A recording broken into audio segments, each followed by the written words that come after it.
ప్రియులారా, దేవుడు సంఘానికి శ్రమలను ఎందుకు అనుమతించాడో తెలుసా?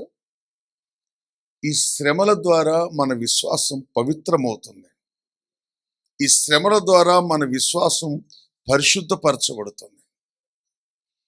ఈ శ్రమల ద్వారా విశ్వాసి మరింత నీతిమంతుడిగా దేవునికి కనపడటానికి ప్రియులారా వారిలో ఒక షైనింగ్ని ఈ శ్రమలు అనేవి తీసుకొస్తాయి.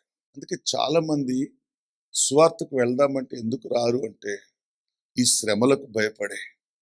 వాళ్ళు అనుకుంటారు, మా వాళ్ళంతా పిచ్చోళ్ళు పోతున్నారు, మీ మంచోళ్ళం కాబట్టి ఇంటికాడ ఉంటున్నాం, కాకపోతే వాళ్ళని తంత అంటే గుద్దుతా అంటే ఏమైనా ఫేస్బుక్ పెడతారేమో అని మనం వచ్చిన దాకా వాళ్ళు ఫేస్బుక్ కానీ కూర్చుంటారట. వాళ్ళు మొన్న ఒక ఆమె చెప్తా ఉంది నాకు, హల్లెలూయా.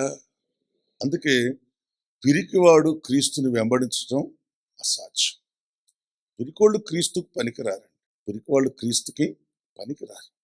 వాళ్ళు సంఘాలలో ఉన్నతమైన స్థానాలను కోరతారు. మాకు ప్రార్థన ఇవ్వలేదు, మాకు బైబిల్ చదవటం ఇవ్వలేదు, మా పేరు పెట్టి పిలవలేదు, మమ్మల్ని పోడలేదు, మాకు చెప్పండి ఇంక వాళ్ళ ఆశలు కొన్ని ఉంటాయి.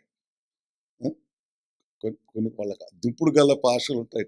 వీళ్ళు స్వార్థలో కనపడరండి. వీళ్ళు శ్రమానుభవం వచ్చినప్పుడు కనపడరు. వీళ్ళు దేవుని రాజ్యానికి ప్రియులార ప్రయోజనకరంగా ఉండరు. వాళ్ళు దేవునికి మహిమకరమైన జీవితాలను కట్టుకోరు. వాళ్ళు సంఘంలో రెండు రకాల ప్రజలు ఉంటారు.